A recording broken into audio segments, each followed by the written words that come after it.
Hey everyone, welcome to Twisted Talks. I'm Josh. I'm Tanya. And on this week's episode we have a very well known case. It's an interesting case and Tanya's taking the lead. So Tanya, off you go to England. So today I am going to be covering the case of Jack the Ripper. And when I say this case broke my brain, it turned my brain to mush because there is so much information.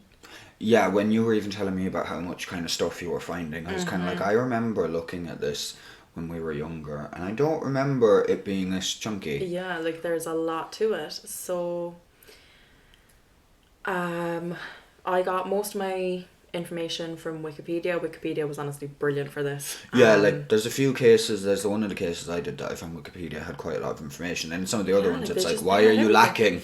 Yeah, because it's all or nothing. Exactly. As well, I got some information from a collab video that Eleanor, Neale and Kendall Ray did on YouTube, which was very interesting. I highly recommend watching both of them. So they covered the victims on Kendall's channel and they covered the suspects and theories on Eleanor's channel. Crossover. So I suppose we'll start with a little bit of background information about the area. So in the middle of the 19th century, there was an influx of Irish immigrants to Britain, causing populations of major cities like the East End of London, which is where our case takes place, to just swell.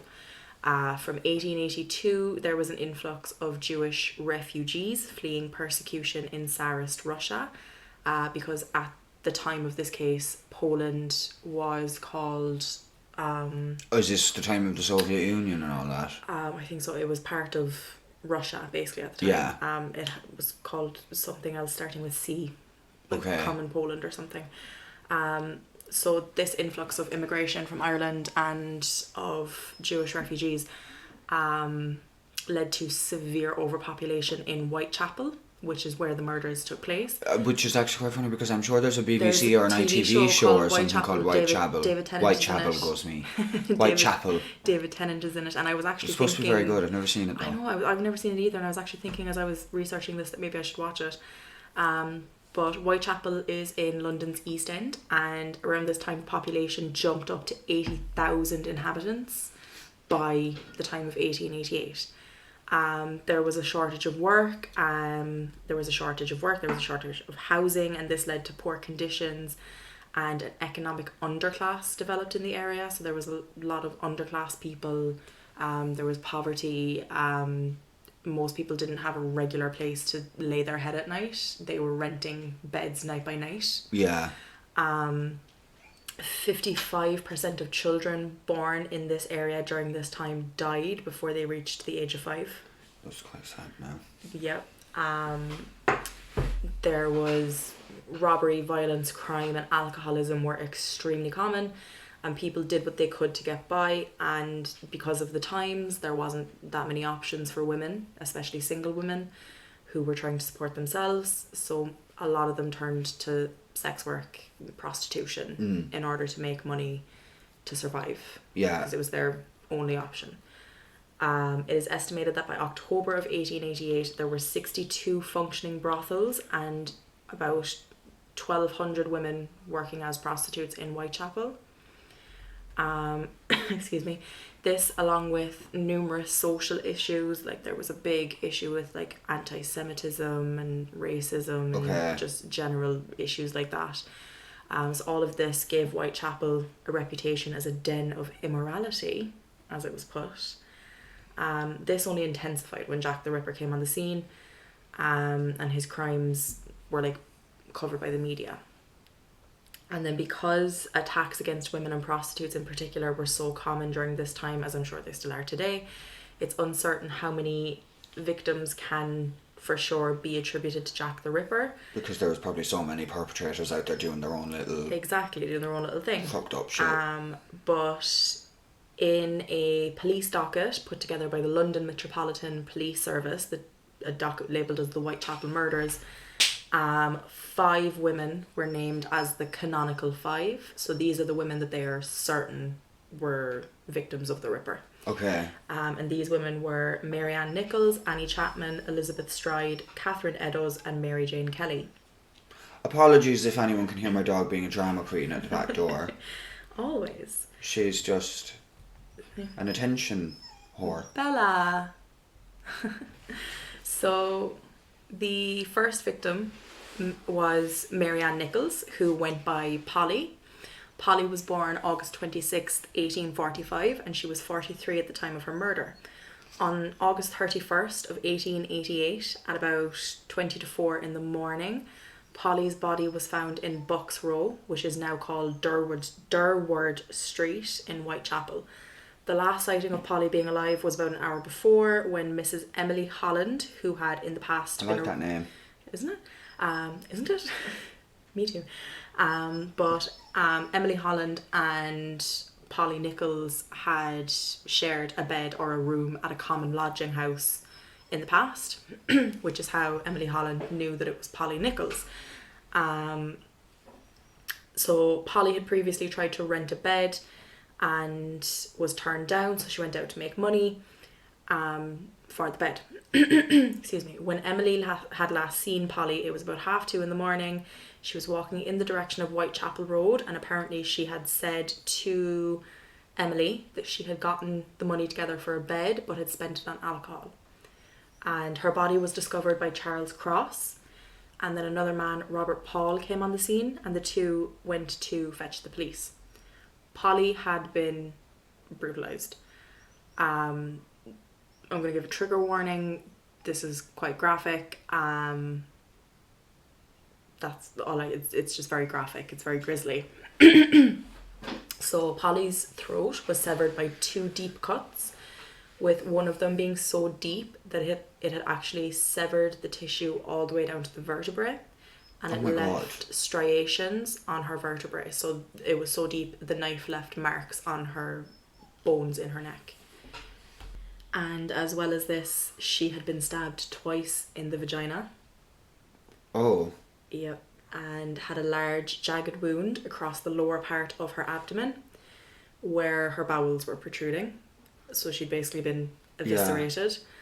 Yeah. There were several other cuts on both sides of her abdomen, determined to be from the same knife, and it was also determined that these wounds had been inflicted in a downward thrusting manner, which I think kind of says that she was on the ground, or at least lower down than her murderer. Yeah.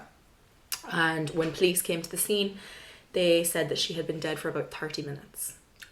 So they actually weren't far behind him at this point, assuming they're correct, because... So, like, he could have walked past them. Yeah. For all they know. And then 1 week later, on September 8th, 1888, Annie Chapman's body was found at around 6 a.m. near the steps leading to the backyard doorway of 29 Hanbury Street in Spitalfields. Annie was born Eliza Ann Smith on September 25th, 1840, and was 48 when she was killed. On May 1st, 1869, she married her maternal relative, John Chapman. One of their daughters, Emily, died when she was 12 of meningitis. That's awful. Which led to a breakdown of the marriage and caused both Annie and John to turn to alcohol, I suppose, to cope. Annie moved to... It's not like talking about your feelings was the thing back then. Exactly. So Annie moved to Whitechapel, and John was paying her maintenance of 10 shillings a week, which is around £45.38 today. But these payments stopped suddenly in 1886 due to John's death, and this is when Annie was forced to turn to prostitution to support herself. On the night of her death, Annie went out to make money for a bed, similar to Polly Nichols. And as well, similar to Polly's murder, Annie's throat was severed by 2 deep cuts. Her abdomen was entirely cut open, with a section of flesh from her stomach removed and placed above her right shoulder. And then after an autopsy was carried out, it was noted that Annie's uterus and sections of her bladder and vagina had been removed. This person must have surely had some sort of doctor experience or something. That's what it's believed. Because as well it was said... Or surgical even. It was said it was said that the murderer removed the uterus with surgical precision. Yeah, like that's someone who knows their anatomy. Yeah, so they had to have some kind of education around. Yeah, so human it's anatomy. actually quite likely to be someone that's probably not lower class. 16 people lived in the house where Annie was found. So she was found at the back door. The back door was actually unlocked. But nobody in the house seemed to have seen or heard anything. So this guy was good. Like, he was able to get these women alone and do these crimes quite quickly and quite efficiently without anyone seeing, without anyone hearing, and like had surgical precision with the way that he did this. Yeah, I find it a bit strange on that one though, to be so close to somewhere and not be heard. So witness Elizabeth Long said that she had seen Annie standing outside 29 Hanbury Street, which is where she was found, at around 5:30 a.m, accompanied by a dark-haired man wearing a brown deerstalker hat. Now, I actually had to look up what a deerstalker hat is. Yeah, I don't know what that is either. Basically, you know Sherlock Holmes? Yeah. His hat? Okay. Deerstalker hat. Okay. So just... Because I suppose going back, that would have been used when hunting. Yeah. Worn when hunting even. And Sherlock Holmes would have been, I think, written around the time of the Ripper murders, or close enough to it. I wouldn't be sure. Or maybe based around that time. But anyway, seen wearing a deerstalker hat and a dark overcoat. She described this man as having a shabby, genteel appearance. Now, genteel is like a well-bred, like, gentry type of person. So, like, he's a upper pedigree. class. He's a pedigree. You know, he's a full-bred. He's a thoroughbred. And stated that he had asked Annie, "Will you?" To which Annie replied, "Yes." So she basically had seen this man soliciting Annie's services. And then on September 30th, Elizabeth Stride and Catherine Eddowes were both killed in the early hours of the morning. So Elizabeth was born Elizabeth Gustafsdotter in Sweden on November 27th, 1842, and she was 45 at the time of her death. It said on Wikipedia that she was registered as a prostitute with Gothenburg police by around 1885, so she had moved to England by this point and began working as a prostitute. In 1869, she married John Stride, though they had separated by around 1882. So they separated, reconciled, and then separated for good by 1882. In 1878, Elizabeth survived the sinking of the Princess Alice on the River Thames by climbing the ship's mast, though in the process of this, she was kicked in the face by another survivor, was left with damage to her palate and a permanent stammer. And she would later tell people that 2 of her 9 children drowned in the sinking of the ship. Oh. But Elizabeth and John had no kids. Oh. She was just telling people she had 9 kids and 2 of them died. So where's the other 7? They don't exist. Like, her and her husband had no kids. Like, it would make sense if you were like, oh, I had 2 kids and they both drowned on that accident. Yeah, like, Elizabeth did give birth to a stillborn daughter on... I have April 26th written down, but I actually think it might have been April 21st of 1865, but it was April... Late April, of anyway. 1865. Now, after separating from her husband John, Elizabeth was in an on and off abusive relationship with a man called Michael. Couldn't find much information about Michael, but she broke it off a few days before her death. At 12:35, the night she died, she was seen with a man wearing a felt hat who was said to be carrying a package that measured around 18 inches. Another witness reported seeing her attacked and thrown to the ground by a man at around 12:45 a.m, so 10 minutes after she was seen with the man with the package.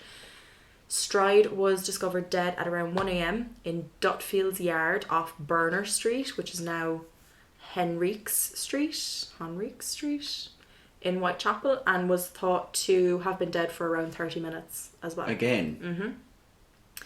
She was still holding breath mints in her hand, so she obviously wasn't expecting to be attacked. Yeah. She's expecting to get groovy. Get jiggy.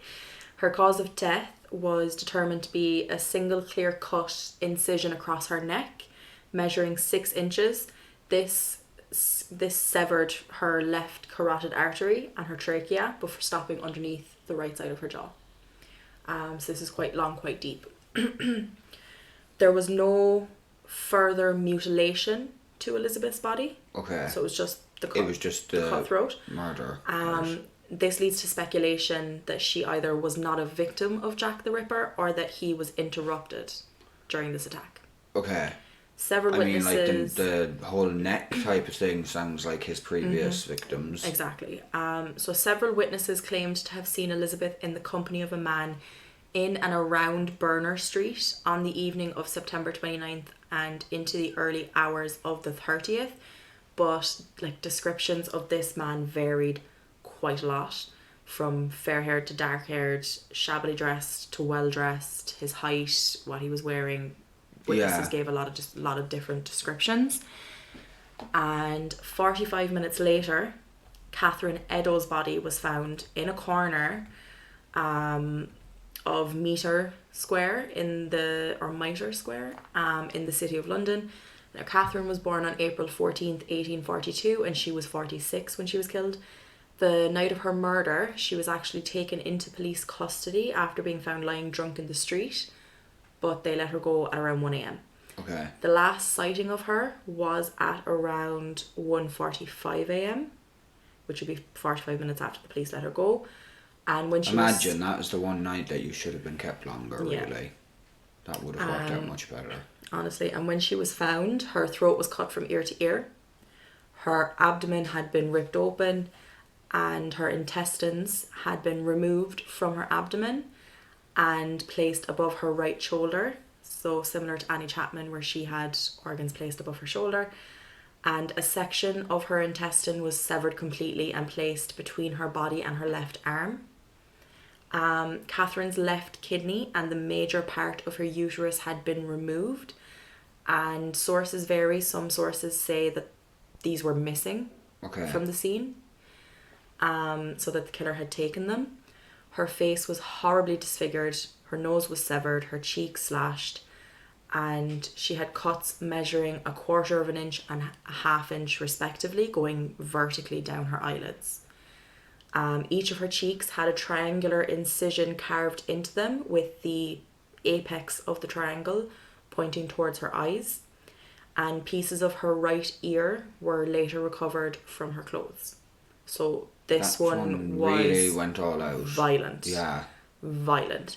Now, I was thinking maybe this was like the Ripper being angry because he didn't get to finish what he started with Elizabeth Stride.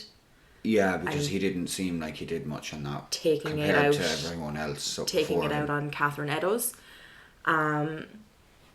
A police surgeon stated after conducting the post-mortem that these mutilations would have taken at least 5 minutes to complete.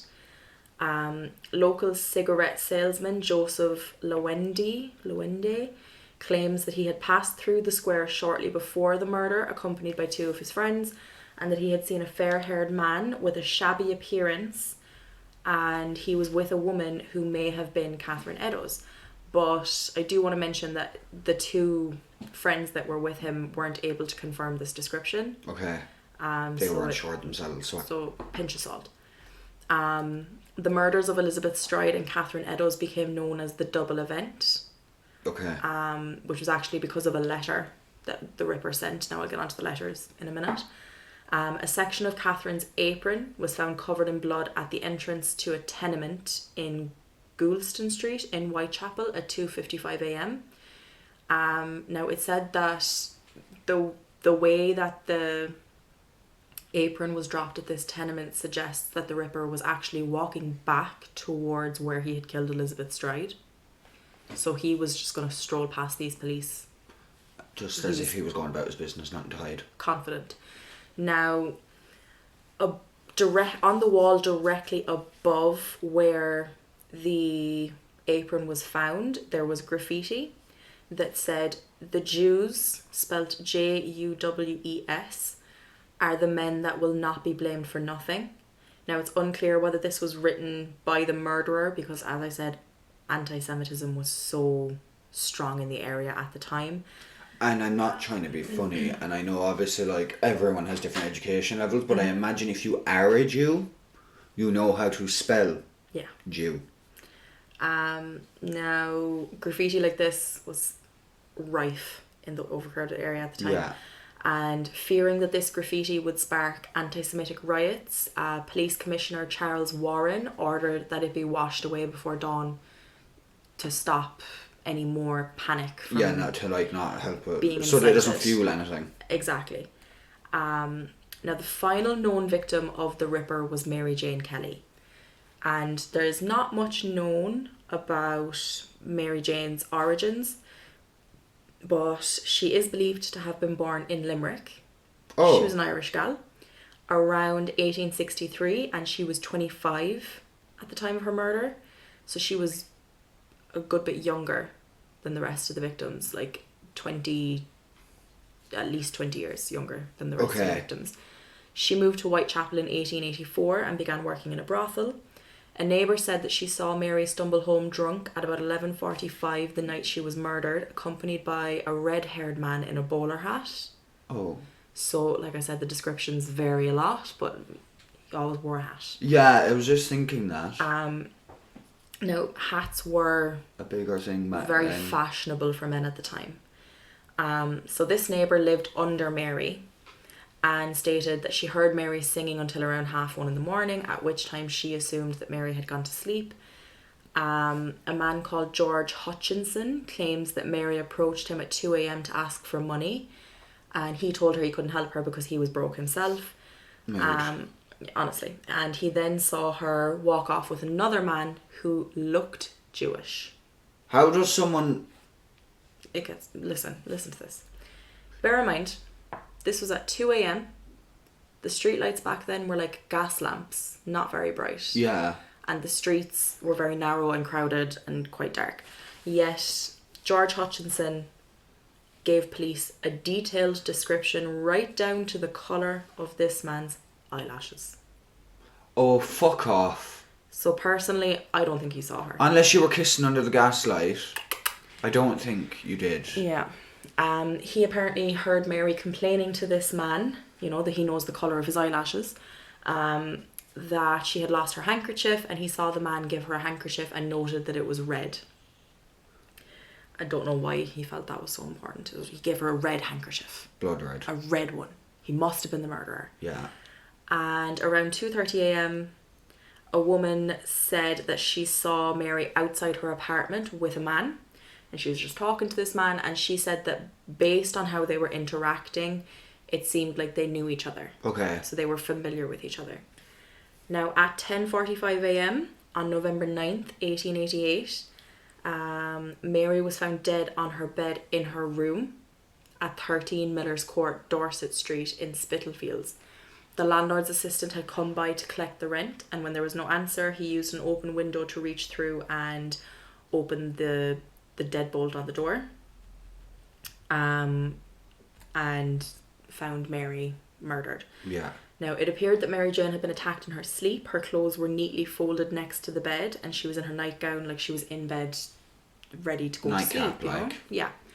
Now, when I researched Mary's murder, there was actually a picture on Wikipedia, like a photo from the crime scene. You had photos then? Yep. Now, obviously, it wouldn't be as clear or as good quality as a photo today. Imagine CSI rocking on with the man having to put the thing over the... Do you know those old cameras where they have to go underneath the thing, hold up the light and get this ready and that ready, and... That just seems so... But I was just scrolling, getting my information, much effort. Seeing what I needed to type up. And then boom.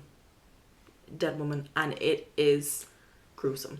Yeah. It is, honestly, I sat there for 5 minutes just processing. So... That is something I don't think I want to see. No. Mary's face had been hacked beyond all recognition. And from that photo, I can testify that is true. Her throat had been severed down to the spine. Ugh. So again, very deep. And her abdomen was almost empty of organs. How is nobody hearing these murders? Honest to God, it's so bizarre. Mary Jane's uterus kidneys and one of her breasts had been placed underneath her head. And other organs from her body had been placed by her foot and on spots around the bed. And there was also sections of her abdomen and her thigh placed on her bedside table. So this was a crime scene. Like, this was a horrible, horrific scene. Mary Jane's heart was actually missing. This man is literally decorating the place. Yeah. Like, he's redecorating. With organs. Like, but her heart was missing. It's like a lot of different body parts going missing from different victims. It's like this man is trying to build someone at home. The only body parts that I know of that have gone missing is Mary's heart, and I believe it was Catherine Eddowes' kidney and uterus. Now I'm not sure about the uterus, but I'm pretty sure the kidney was missing from Catherine Eddowes. Ashes in the fireplace at Mary Jane's room suggested that the murderer had burned several combustible items to keep the room lit as he murdered and mutilated Mary Jane. And a recent fire had been hot enough to melt the spout off her kettle. So that's how they knew that the fire had been lit. And that's all the information I have on the victims. But I do think Mary Jane's murder was definitely all the murders were horrific. Of course, but this one was gruesome. Yeah. Like, gruesome. And maybe it's just because I saw a picture of the body and I'm like, but gruesome. Now, each of the 5 murders that I've just spoken about happened at night time, on or close to a weekend, and either at the end of a month or a week or so after the month's end. And as the crimes went on, each mutilation seemed to become more severe than the last, with the exception of Elizabeth's stride, where he may have been interrupted. Now, Mary Jane Kelly is considered to be Jack the Ripper's last victim, and the crimes are assumed to have ended due to the killer dying, being imprisoned or institutionalised, or having left England and gone elsewhere. The Whitechapel murder file lists 4 other murders that happened after the canonical 5. Rose Milet was found December 20th, 1888 in Clark's Yard High Street in Poplar. There was no sign of a struggle, and police believed she had either committed suicide or accidentally hung herself by her dress collar while drunk. But apparently marks on her neck were consistent with strangulation by a cord, and an inquest did return a verdict of murder.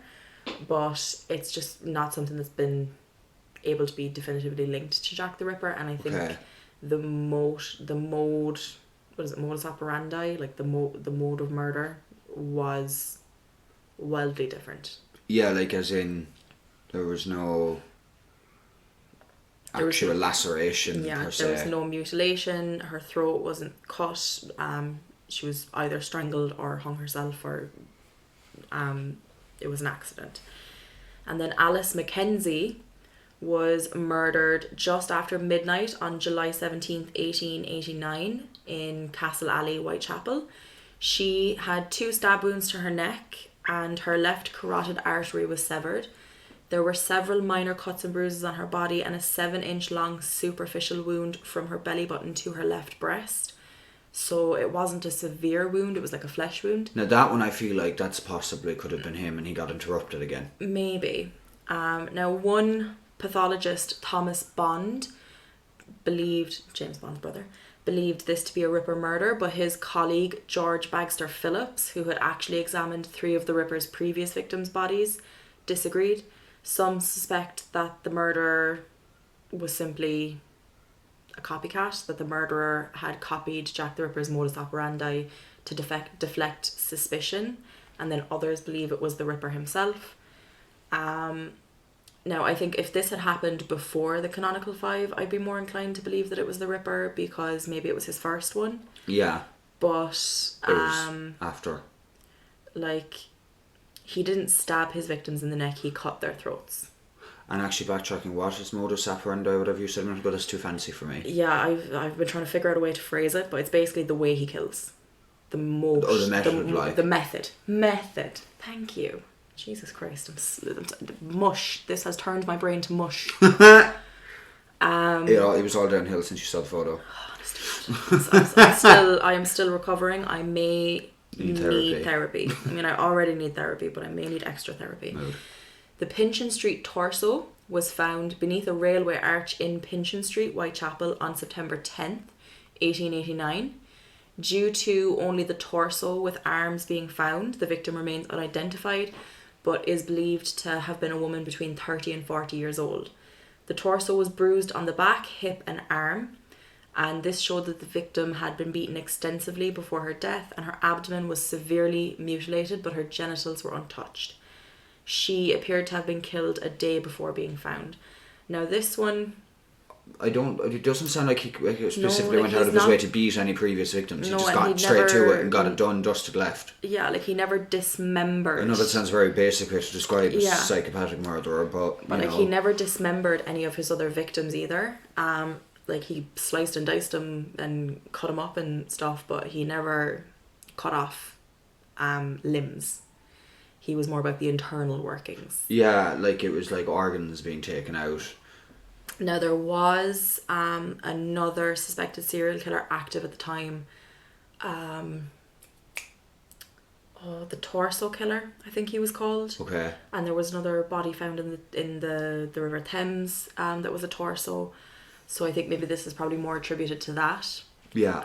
And then on February 13th, 1891, now the last victim was Mary Jane Kelly, and she died on, let me double check. Where is it? November 9th, 1888. And that was the last known murder. So now we're into 1891. PC Ernest Thompson discovered the body of Frances Cole beneath a railway arch at Swallow Gardens in Whitechapel.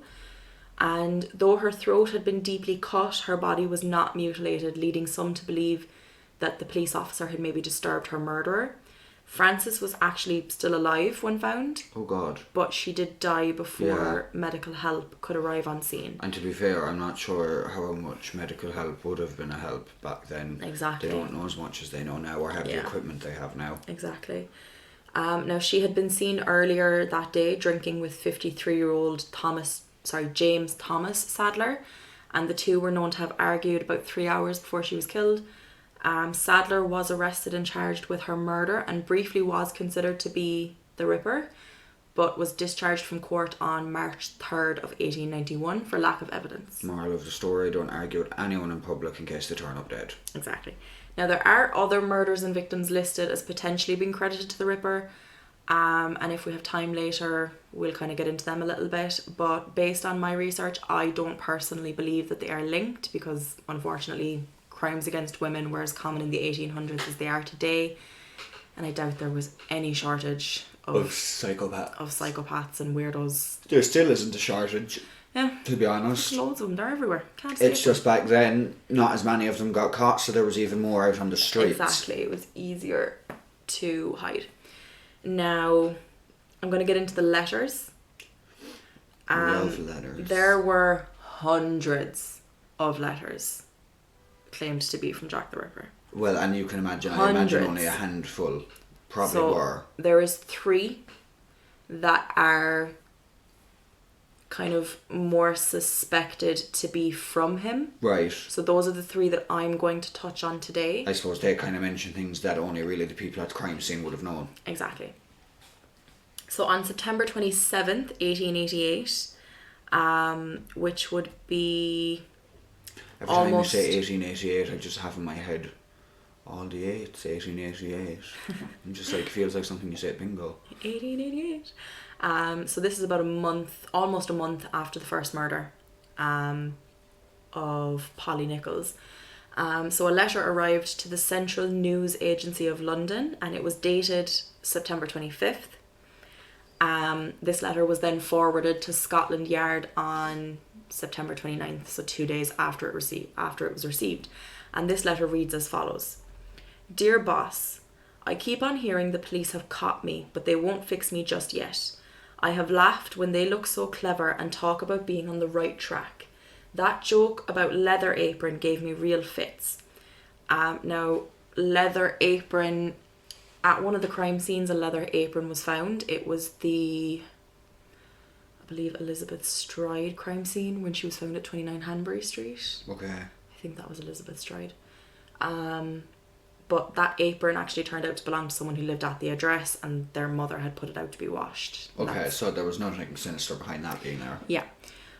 So the joke about leather apron gave me real fits. I am down on whores, and I shan't quit ripping them till I do get buckled. Grand work the last job was. I gave the lady no time to squeal. How can they catch me now? I love my work and want to start again. You will soon hear of me with my funny little games. I saved some of the proper red stuff in a ginger beer bottle over the last job to write with it, but it went thick like glue and I can't use it. Red ink is fit enough, I hope. Ha ha. He wrote, ha, ha. He wrote, ha ha. Ha ha. Oh my god. You may as well have put lol. But yeah, like, but I love how, like, the way people, like, wrote and spoke back then, because I'm, like, listening to it now. Oh, excuse me. It sounds kind of like, it's like, on one hand, like, it's very proper, but on another hand, it also sounds like you're talking, like, Yoda. Yeah, he's like, something. I killed her. I took some of her blood to write with. Lol. So, haha. The next job I do, I shall clip the lady's ears off and send to the police officers just for jolly, wouldn't you? Keep this letter back till I do a bit more work, then give it out straight. My knife's so nice and sharp, I want to get to work right away if I get a chance. Good luck, yours truly, Jack the Ripper. Don't mind me giving the trade name. P.S. Wasn't good enough to post this before I got all the red ink off my hands. Curse it. No luck yet. They say I'm a doctor now. Ha ha. Okay. So that's the Dear Boss letter. That's interesting. Now, a lot of this letter has like Irish kind of linguistics. He sounds very juvenile. Very juvenile, but I've noticed like some of the things he said seem quite Irish, the way they're phrased. But as far as I know, none of the suspects that I looked into were actually Irish, so that's probably just me reading too much into it and thinking, he's Irish. Now, initially, this letter was believed to be a hoax, but then Catherine Eddowes was found with her earlobes and bits of her ear cut off, which gave the letter a bit more weight. This led to the Metropolitan Police circulating copies of the Dear Boss letter and the Saucy Jack postcard, which I'll get onto next, hoping that someone would recognise the handwriting, but there was nothing came from this. Saucy Jack postcard. Yep. That sounds like a calendar. Saucy Jack. So on October 1st, 1881, a postcard was received once again by the Central News Agency of London, and it contained the following message. Now this, like, it sounds Irish to me. I was not codding dear old boss. I just feel like you're codding. But I think back in that time, that was a very... It's just, I don't know, it's just because so you see, Irish I suppose to me. you have to remember, it didn't... Back then, were we not under English rule, so a lot of things we'd say probably came from there. And don't get me started. I was not codding dear old boss when I gave you the tip. You'll hear about Saucy Jackie's work tomorrow. Double event this time. So this is how the Eddowes and Stride murders came known as a double event. Yeah. Or, was it Stride? There's so many of them. Double event this time. Number one squealed a bit, couldn't finish straight off. Had not time to get ears off for police. Thanks for keeping last letter back till I got to work again. Jack the Ripper. Now I just wanted to check. So that was sent on October 1st. So Elizabeth Stride and Catherine Eddowes were found murdered on September 30th. So a couple of days before this letter or this postcard was sent. And when was the postcard? October 1st. Oh, so it's only one day, is it not? Oh yeah, 30 days has September. Yeah, so one day. Now in 2018, a forensic linguist said that there was strong linguistic evidence to say that the Dear Boss letter and the Saucy Jack postcard were written by the same person. Okay.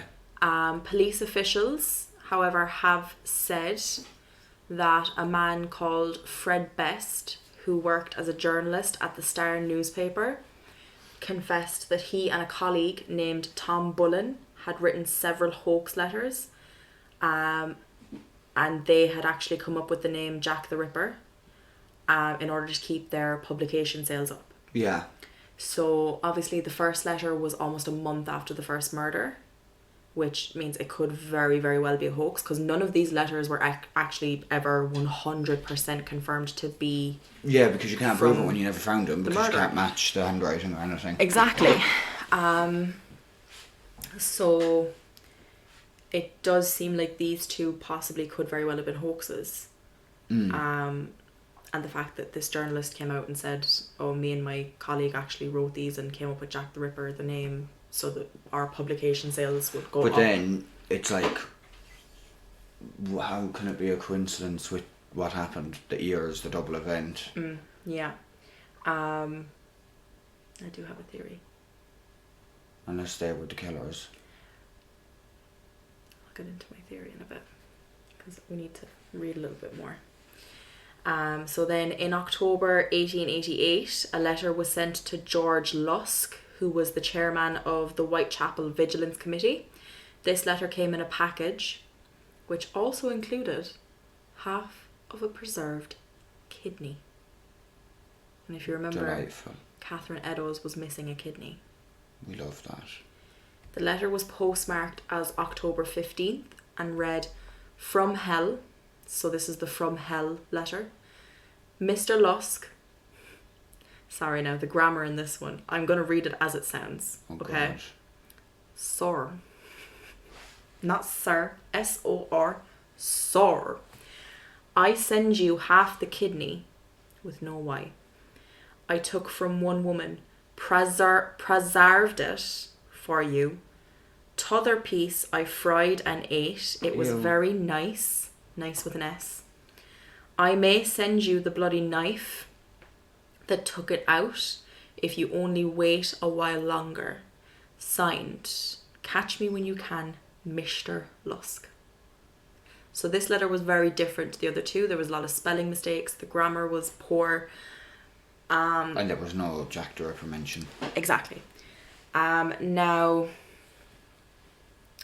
it's kind of believed that maybe the person who wrote this letter purposefully wrote it the way it's written, because they misspelled preserved, which fair enough. A lot of people probably can't spell that. I'm sure I would probably struggle to spell it. And like nice, but then he was able to put in the silent K in knife and the H in while. So you would think he also misspelled. Yeah, like a lot weight. of things are being phonetically spelled. Yeah. But then other things because are being spelled correctly, even though phonetically they sound very different. Yeah, because he misspelled the word weight as well. He spelled it W-A-T-E. But like the fact that he put in like a silent letter, two silent letters in It words. could be like, I'm educated, but I don't want you to know I'm educated. Exactly. Now, Lusk originally believed this letter to be a prank from a medical student. I suppose probably because the kidney was preserved. So he didn't report the letter until his friends like urged him to do. Why would you even think, oh, I'm not going to report the letter? Just do it, even if it is a hoax. Let the police figure that out. Now, Dr. Thomas Openshaw of the London hospital stated that the kidney came from a sickly alcoholic woman who had died about 3 weeks earlier, which did match the description of Catherine Eddowes. Now, I said Catherine Eddowes died on the 30th of September, and this letter was received October 15th. No, it was postmarked October 15th. Okay, so probably... So she would have died 14 days Yeah. earlier, so there is a chance that it might not be hers. Now, I did read, I'm sure it was Catherine Eddowes, was actually very ill from alcoholism. Okay. And would have actually only had about a couple of months to live Anyway. if she hadn't met the Ripper.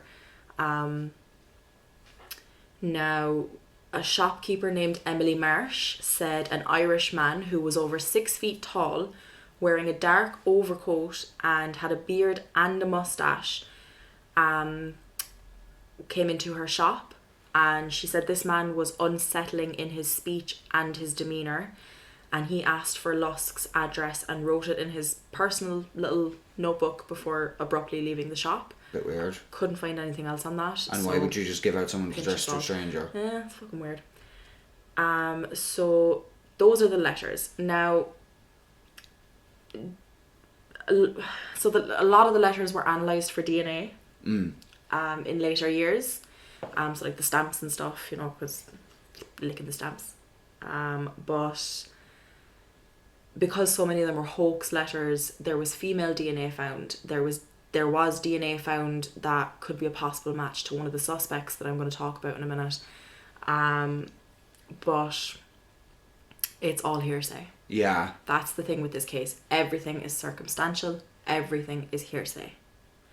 So now I'm going to get onto the suspects and the theories. So witness descriptions of the Ripper varied quite a bit, but the official police description was of a white male aged between 25 to 35. He was between 5'5" and 5'7", described as stocky, fair-skinned, dark-haired and with a moustache. And I just said as well, most witnesses described him as wearing a hat, but this seems to have been fashion for men at the time. And due to all of the victims being sex workers, it is possible that, the witnesses could have been describing clients that these women had had before they met Jack the Ripper. Okay. So it very well could have been met one man, did her job or whatever. Yeah. And then immediately after met the Ripper, or a couple of minutes later met the Ripper, because these women would have met several men in a night. It's work. Exactly. It's what you do. It's what they're, yeah. It is also possible the murderer may have disguised his knife in a parcel or package so as not to raise suspicion. So if you remember, I said that one of the victims did have quite a big an 18-inch package, an 18-inch parcel, because the knife would have had to be quite big to do the damage that was done to these women. It almost makes me think of, I get images of, I can't think of what it's called, but you know the type of saw that's really long and has a handle at each end? Yeah. Is that a hacksaw? Is that what that's called? Yeah, I think it's called a hacksaw. It's giving that. Hacksaw vibes. And I feel like if you were quick enough, with whatever blade they have, I'm assuming maybe there was no like screaming and stuff because they were just so vicious with it that it immediately went through the vocal cords. He immediately cut, so the knife was obviously quite sharp as well. Now, police also theorised that the Ripper was right-handed and he seemed to have a good knowledge of human anatomy. Oh my god, he could have been a butcher as well.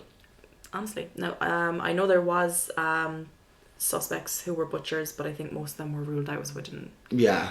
Now, Sir Melville Mcnaughton. I think that's a fantastic name. It's a terrible name. That sounds like the name of a supervillain. It's a terrible name, but it's a fantastic name. He was head of the Criminal Investigation Department. Oh, okay. And they had 3 official suspects, who I have here, and then there's some other... I feel like he could be Jack the Ripper just because of his name. Melville. So the first suspect we're going to talk about is Montague John Druitt. Montague. Now, he was born August 15th, 1857, and he was a barrister. Not a barista. A barrister. Or a barista. A barrister. Who was about 31 years old at the time of the murders. Druitt also had a second job as a schoolmaster in Blackheath in southwest London. He himself had no formal education in human anatomy, but he had an uncle and a cousin who were both surgeons, and he may have lived with the cousin, so... Oh, so yeah, you know, he can perform open heart surgery any day of the week. Yeah, so he knows exactly how to cut a woman's uterus out with surgical precision because he lived with his cousin, who was a surgeon. Yeah, like I live with... His cousin sat him down every evening and said, "Come on now, Monty, I'm going to teach you." Yeah. Like my stepdad's an engineer. I could stroll on into a factory and I'd sort the whole place out. Yeah. No, I'd end up in hospital because my dad used to build houses. Ripped inside into a machine or something. Now, on New Year's Eve, 1888, Druitt's body was found in the Thames. So this would coincide with the ending of the murders. Just went on first time. So he had drowned and seemed to have been dead for about a month. It's believed that Druitt committed suicide out of fear that he had inherited a mental health issue from his mother and grandmother. Now, I did read his mother was institutionalised. His grandmother committed suicide. There's a family history here, like. Yeah, his aunt attempted suicide and one of his sisters committed suicide later in life. Do you know when you get distracted by the smallest of things for absolutely no reason? What are you distracted by? How clean your glasses are. I don't know what to tell you. But anyway, back to the river we go. Yes, back to the Thames. Now, so that's one theory, is that he killed himself because of that. Another theory is that he had been gay. Killed himself because he was gay. Because homosexuality was frowned upon back in those times. Or he was a pederast. A who? I had to Google this. That sounds like a cyclist or something. Let me tell you what pederasty is. And this is a direct quote from Wikipedia. Sounds like something to do with pedals. Let me tell you. Pedal my little pedal boat. It's a sexual relationship between an adult man and a pubescent or prepubescent boy. So it's just a very specific branch of pedophilia. Yeah. That's what that is. Now, he was found with money in his pocket. So it's also theorised that maybe he was being blackmailed and the money was to pay the blackmailer. But either way, he died. He did. R.I.P. The main evidence of Druitt being the Ripper is that he died 4 weeks after Mary Kelly's murder and that he fit the official description. He didn't live in Whitechapel though. But I wonder, what's the official description whenever Tom, Dick and Harry had a different description to give? Like, he fit the police description. Yeah. Which looks like Sherlock Holmes, apparently. Sherlock Holmes was the Ripper. There you go, case closed. Yeah. So he didn't live in Whitechapel though, and it is believed that the murderer knew the area very well. And apparently, now, this was said in the YouTube video that I watched, apparently Druitt's family thought that he was the Ripper, but the only thing that I could kind of find to do with that was a comment that Melville, good old Mel, had made along the lines of that he had little doubt that even Druitt's own family believed he was the killer. So I don't think there was ever actually any evidence that his family thought he was the killer.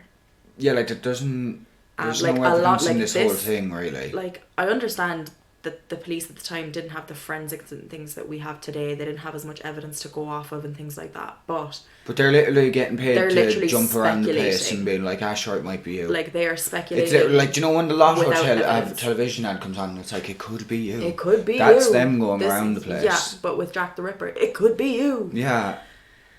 Now, our next suspect, official suspect, is Michael Ostrog. Now, Michael was born around 1833. This man's Wikipedia page gave me so much serotonin. It was just so interesting to me. And it brought my brain back a little bit from the mushiness. So he was born around 1833 and was a known criminal. Like, he is listed on Wikipedia as a criminal, like, as if it's his occupation. Oh, gosh. Well, I guess it is. Ostrog was in and out of jail for theft and was a known swindler and con man. It says on his Wikipedia he's a swindler. The original Tinder swindler. Yeah. He became known to the police in 1863 when he was sent to jail for 10 months because he tried to rob the University of Oxford. That is so random and Isn't so it? different. Isn't it? Like, this is just from like the first paragraph of his Wikipedia, and I was just sat there robbing like, a uni. We're robbing University of Oxford. Also, because I was so tired, I actually originally listed it as he tried to rob the University of Ostrog. Ostrog. Which is his name. Okay, that sounds more like if there was a University of Ostrog. Space. That it's sounds. in space. I was going to say, I was like, that's the Guardians of the Galaxy uni. That's where Star-Lord studied. Yeah. He spent years in and out of prison for fraud and theft. Now, his only known violent crime was to pull a gun on a police officer when the police tried to arrest him at one point, but he didn't fire it. He just didn't. It was an empty threat, essentially. Really didn't want to be arrested. He was like, please go away. You'll never take me alive, copper. And they did. They took him alive. Yeah. He was released in March of 1888, but in September of that year, he committed a robbery in France and was imprisoned there. Okay. So he was in France during the time of the murders. But for some reason, some people don't believe this. By 1891, he had returned to England and was admitted into an asylum in Surrey. He was in and out of prison until records of him stop in 1904, and it's assumed that he died around this time. Okay. I am inclined to believe that he was in France, so I don't understand how. Like, honestly, it was pure speculation. It could be you. Yeah. Now, the third official suspect and final official suspect is Aaron Kasminski, who was born Aaron Mordka Kasminski on September 11th, 1865, in Poland, and he was a Polish Jew who had emigrated in the 1880s. He was a barber and hairdresser and worked in Whitechapel. He was institutionalized after threatening his sister with a knife in 1891. So this would tie up with the end of the murders, because the last murder was in 1889. Yeah, 1889. It's believed now that he had paranoid schizophrenia. Okay. But obviously at the time it wouldn't have been known. Like when I read about his symptoms, he suffered from a lot of paranoid symptoms, which said it led to self-abuse, which is thought to be a euphemism for masturbation. Oh. So I don't quite know what to make of that, but there you go. A witness from Elizabeth Stride's case is supposed to have identified him, but it was later said that because the witness was also Jewish, he didn't want to give evidence against Kasminski, because Kasminski was also Jewish. And basically, there was enough hate against the Jews going on at this time, so you don't want to be He didn't want to be involved in sentencing a fellow Jew to death. But then I also saw some sources saying that Kasminski honestly could have been put forward as a suspect because he was Jewish, because of Like, as in, it could have been he's a suspect just because of his religion. Yeah. Now, Kasminski died of gangrene of the leg in 1919 in London, I believe. In 2007, a businessman called Russell Edwards was at an auction where a bloody shawl, supposedly belonging to Catherine Eddowes, was presented, and he spent the money and bought this. Now, this shawl wasn't listed on police reports of like what was found at the scene. Yeah. But this is explained with the story that a police officer took it home as a gift for his wife. Oh, yeah. So I'm going to bring this bloody shawl home for my woman. She's going to love it. Yeah. She's going to love it. Iconic. I'm going to bring her home the bloody shawl. She's going to love it so much. We're going to have the ride. It's going to be fantastic. Or as it might have been called back then, abuse each other. Self-abuse. DNA from the shawl was tested by a molecular biologist against a descendant of Catherine, and this was determined to be a match. There was also semen found on the shawl. Oh. And this was tested against a descendant of Kasminski, and this was also determined to be a match. This is interesting. Now, the DNA testing, the way they tested it was they searched for rare sequence variations in the DNA. And when was this? That matched. This was in 2007, 2008. Yeah, so much more modern. Recently enough. But I find it hard to have faith that a sample would be still, that far after the crimes, still be usable and testable. Like, fair enough, obviously it was clearly capable to run tests on it because they did, but I just don't know how much faith had placed in the results. So, the way they tested the DNA was looking for a rare sequence variation that was the same in both sets of DNA from the descendants. Okay? So, with Catherine Eddowes, they found a rare sequence variation which was titled 314.1C. However, this was actually noted wrong, and it was actually 315.1C, which is present in 99% of people of European descent. There we go. And the sequence variation in the semen sample is found in 10% of the global population. So that's useless. Yeah. So that's that. And like, if that's the case, well, you could be Jack the Ripper, I could be Jack the Ripper. Exactly. And as well, I read that 2 or 3 descendants of Eddowes were known to have been in a room for hours with that shawl in 2007. So that I'm laughing and saying the name Jack, referring to the dog slurping up the water, not the Ripper, by the way. So her descendants were in a room with this shawl for a few hours. Their DNA could have gotten on it then. As well, it wasn't listed in the police report. There's no evidence that it actually did belong to Catherine Eddowes.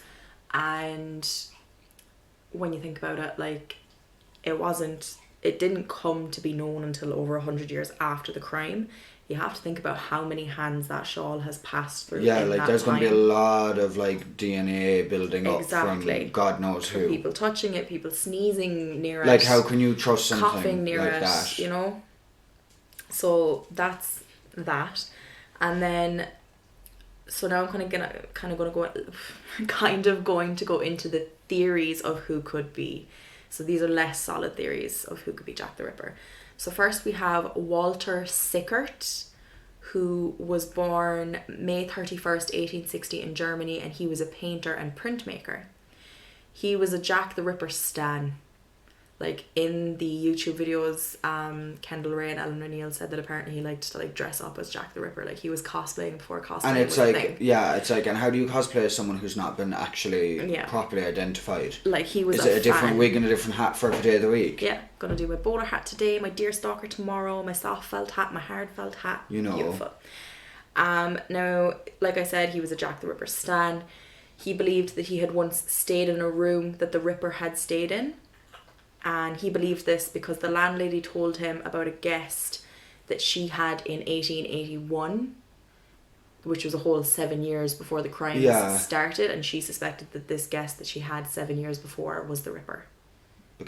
But realistically, she was just trying to pull in money. Yeah, off of... by saying, Jack the Ripper stayed in this room. Now, he named one of his paintings Jack the Ripper's bedroom. And... supposedly in another painting, one of a woman, she was posed similarly to one of the murder victims, but I think it's actually based on a different murder. Okay. Nothing to do with the Ripper. Now, a true crime author, Patricia Cornwall, firmly believes that Sickert was Jack the Ripper. She believes that he killed because he was impotent due to a penis deformity. Oh my God. So he couldn't get it up because his dick was deformed, so he killed women. Let's be angry with other people. Yeah. However, Sickert was married, had mistresses, and had supposedly fathered an illegitimate child. Doesn't sound like someone who's impotent to me. No, exactly. Like, she reckoned he was scared of sex because of his penis deformity and the fact that he couldn't get it off, but clearly he wasn't. Cornwall also had DNA from the Ripper's letters tested. There was a possible match found on the Saucy Jack. The From Hell letter. But, like, as I said, none of these letters are 100% sure to be from the murderer. And it is highly possible that Walter just sent a letter in. A hoax letter, like. A hoax letter to be part of it because he was such a fan of Jack the Ripper. Yeah. So, like, that's all I have for Walter Sickert. So for the theories, these are quite short. The next is Charles Cross. He was born October 5th, 1849, and he was actually the first person to discover Polly Nichols' body. Okay. The first victim. And he actually gave police a false name. So okay, starting off a bit dodgy already there. Yeah, so he gave his name as Charles Cross. And this Jack the Ripper, whoever the real Jack the Ripper is, did sound a bit ballsy, so it wouldn't be surprising if he was supposedly first on the scene because he was the one who did it. Exactly. So he gave the name Charles Cross, Cross being the surname of his stepfather. But his name was actually listed as Charles Lechmere. Now, it is possible that he just went by Charles Cross because it was his stepfather's name. Yeah. But it's believed that the second discoverer, Robert Paul, interrupted him during Polly's murder, and that he pulled her dress down to cover her wounds so that he could pretend to have just found her. And the murders took place on several of his routes to work, apparently. Okay. Now, I did see somewhere that maybe he was a meat transporter, and that could kind of excuse if he was covered in blood. Because it might necessarily... I do think if he had blood on him... But I feel like if you're just transporting it, why would you be covered in blood? You know, fair enough if you're the butcher or, you know, inside an abattoir or whatever. Yeah. But why would you... Yeah, fair enough, you might get the odd smear from moving packages and stuff. But covered? Yeah. So next we have the Jill the Ripper theory. Female? Yeah. Okay. So This theory is that a woman would have been able to slip by police with ease because they wouldn't have suspected a woman back then. Like, women were frail, they suffered with hysteria and periods, they couldn't murder. So she could easily slip by police after committing these murders. And the precision She could even claim to have been nearby and give a witness statement and it would have been believed. Exactly. The precision of the uterus removal could mean that maybe the suspect was a midwife, which would also mean she could walk around covered in blood without raising suspicion. Because, like, say if she was stopped by police, she could be like, oh, I just did a C-section there down the road, that's why I'm covered in blood. Yeah. Do you know? Didn't find much on this. There was a woman called Mary Piercy who murdered, she had a lover and he got another woman pregnant. She murdered the woman and the child, and that's the only reason that she's suspected of being Jill the Ripper. So, like, again, nothing really to do with it. That's just, like, at this point, that's another crime. At this point, anyone who had killed anyone was a suspect. Just they had suspects. And another theory is that H.H. Holmes was Jack the Ripper. Now, H.H. Holmes is Henry Howard Holmes, who was born... Oh, what was his real name? Something Mudgett. He had a weird name. It was... So it was Howard James Mudgett. Herman James Mudgett.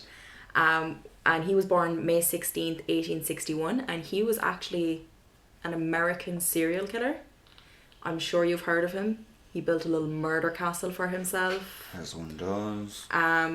So he built a murder castle with gas chambers and walls that, like, opened up on hinges to, like, drag people in, and he would, like, dissect and kill people in these rooms. Now this is sounding like a very culpable suspect. And I actually watched...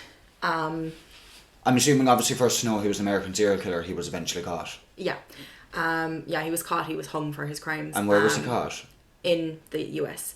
Now, it's believed that he could have visited London around the time of the murders. He had a friend who lived in London, and he previously said to his lawyer that it's easy to disappear in London, and he wanted to visit London. But I couldn't find any evidence to actually confirm that he was in London at the time. But it's easily possible he could have gone there, done his thing, and then gone back to America, and that's why they stopped. Because he murdered several people, and a lot of it was he was killing his own employees. So he would hire someone... And who cares about the help, right? He would hire someone, get them to take out a life insurance policy, kill them, and collect the life insurance. And he got caught because he actually came up with a life insurance scam to do with his friend... I can't remember his first name, but his surname was Peitzer. Okay. And this scheme was that they were going to find someone who had the same measurements as Peitzer, kill them, and say that it was Peitzer. Get his family to identify the body and say that it was Peitzer. So his family were in on this crime. Holmes killed Peitzer. He didn't go and get a cadaver. He actually did killed Peitzer, burned him, and then the family went and identified what they thought was a cadaver, but it was actually their husband and father. And then he had hatched this plan with a friend of his that he'd made in prison. He was meant to give this man money. He was meant to give the majority of the money to the family. He did not, I'm assuming. The way he got around this was he met the mother and said, oh, we're supposed to meet your husband here. You take the oldest and the youngest of your kids and go, and I'll take the middle 3 kids and go this way. So they went separate ways. He killed the son first. Oh, God. Then killed the 2 daughters and buried their bodies at one of his properties in Canada. And then because he never gave the money to the guy that he met in prison, he ratted him out to police. Yeah. So police caught him, found the bodies. That was a really stupid decision. Figured out what he was doing and hung him. And it's believed that because he would dissect his victims in the States, that he could be Jack the Ripper because the method is quite similar. And as well, he did study as a surgeon. Oh. He studied as a surgeon. It's just placing him in London would have been the kind of... So if there was 100% evidence to say he was in London at the time... It would be a fairly solid... This is my guy. Yeah. The next theory is Prince Albert Victor. Okay. One of Queen Victoria's sons. Now, we won't talk about Queen Victoria because you know my feelings about Queen Victoria, but anyway. He was born January 8th, 1864. and was supposedly known to frequent the areas where the body was found. He contracted syphilis before the murder started, and it's believed that he either became insane from the syphilis and started murdering, or he became so angry about the fact that he'd gotten syphilis that he started murdering. He was known to have an affair with a woman in Whitechapel and apparently even fathered an illegitimate child. Now it's thought that either Albert committed the murders himself, or good old Mammy, Queen Victoria, the bitch, hired someone to kill everyone who knew about the baby. However, the victims didn't know each other, and I don't think they knew the woman that he supposedly got pregnant, and Albert wasn't in London at the time of the crimes. Okay, so doubt it. Yeah. So next is James Maybrick. Now, James Maybrick was born 25th of October 1838, and he actually didn't live in Whitechapel, he lived in Liverpool, and he was much higher class than some of the other suspects that we've talked about, except maybe Prince Albert. Yeah. Now... Which I wouldn't even class as a suspect. Yeah. So James's wife was actually convicted of poisoning and murdering him. Oh. In 1889, which he died the 11th of May 1889, and this doesn't tie up with Mary Kelly's murder because she was murdered in November of 1889. And he was already dead. He was already dead. Now, the reason that people think Maybrick was the Ripper is because in 1992, a man named Michael Barrett claimed to have found a diary belonged to James Maybrick. And in this diary, he claimed that he was Jack the Ripper. He took credit for slaying the 5 victims, and as well apparently for 2 other murders which have not been historically identified.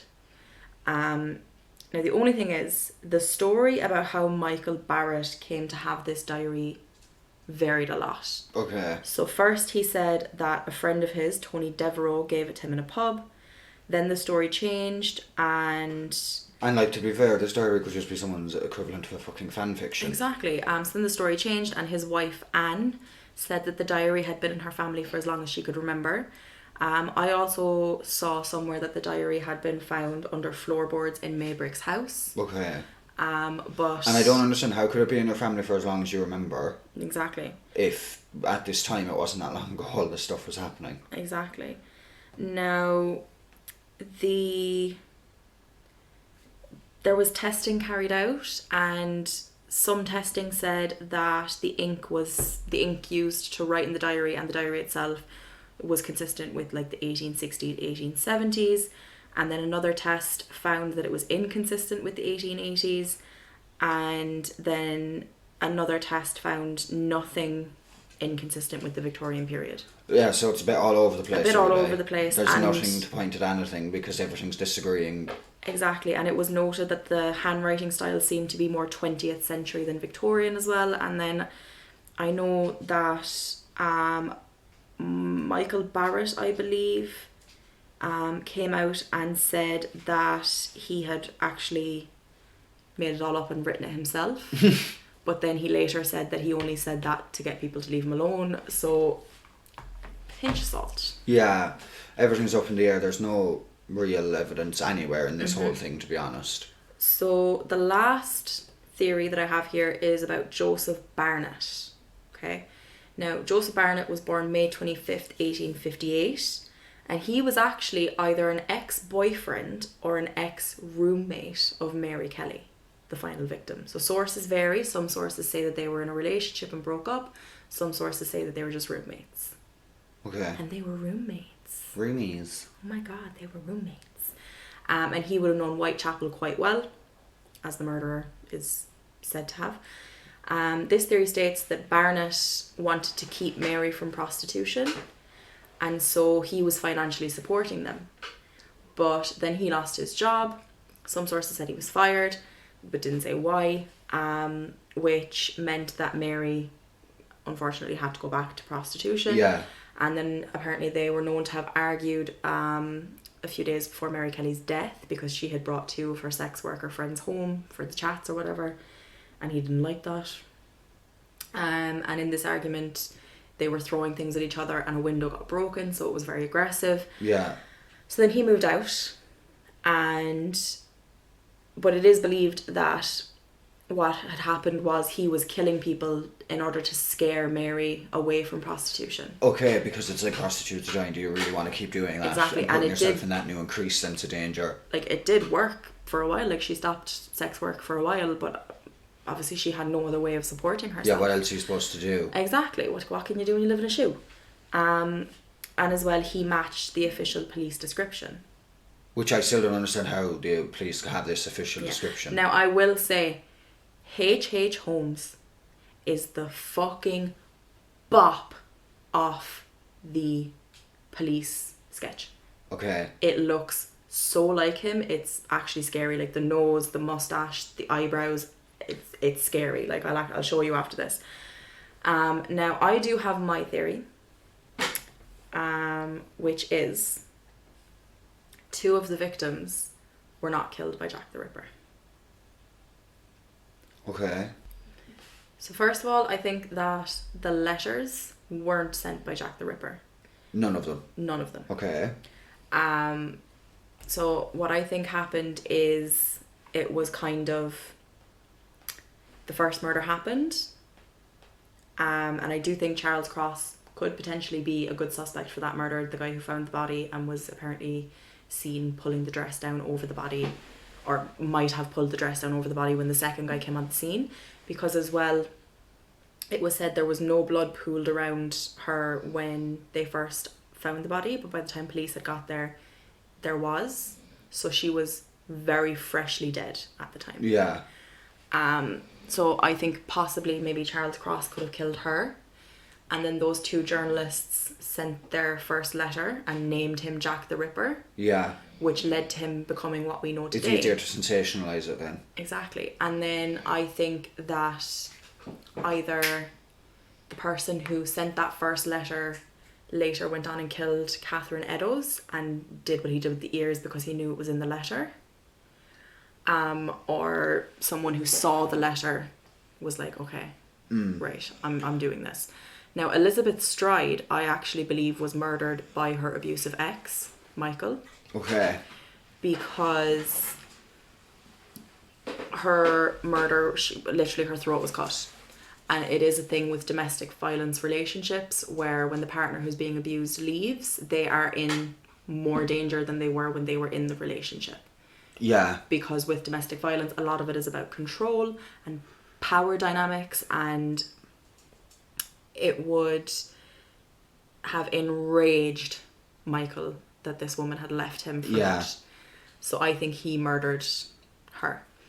And then I can't really explain... Oh no, yeah, Catherine Eddowes then was the next victim, and she would have been, in my opinion, killed by someone who saw the letter or someone who wrote the letter about the ear. And then Mary Jane Kelly, I actually do think was killed by Joseph Barnett. I think he was in love with her and obsessed with her. Like, if I can't have you, nobody can, bye-bye. Yeah, because as well, there was no sign of forced entry to where she lived. She was apparently was attacked while she was in bed. So, and as well, she was seen with someone that she seemed to be familiar with. Yeah, so it was either someone she'd left in and that was staying with her. Exactly. Or she's left her door open. When they lived together, there was one key and they lost it. So that's why the window was open, which is how the landlord's assistant was able to get in and find Mary Jane's body, because Mary Jane and Joseph would stick their hand in the window and open the door that way. Yeah. So he knew this. And I just think Mary Jane's murder was so vicious and so violent that it just seems personal to me. It seems like a lot of anger and a lot of hatred. And the fact that he had moved out and obviously they had either broken up or had a falling out, that's what I think happened. Yes. So I don't necessarily think that Jack the Ripper was a serial killer, but if he was a serial killer, I think it was H.H. Holmes, if he was in England. Yes, that's the one that had the American base. Yeah, I would be on the same wavelength with that one. Mm-hmm. I think For the most part, for me, I think there probably was multiple of them done by the one person, so I'm more inclined to go with the serial killer theory. The serial killer theory, and if the guy from America was in London, that sounds like I would definitely go with that. I would encourage you to watch. I rewatched Eleanor Neale's video on H.H. Holmes to kind of get a refresher because I hadn't seen it in about 2 or 3 years. Or I think Kendall Ray has one as well.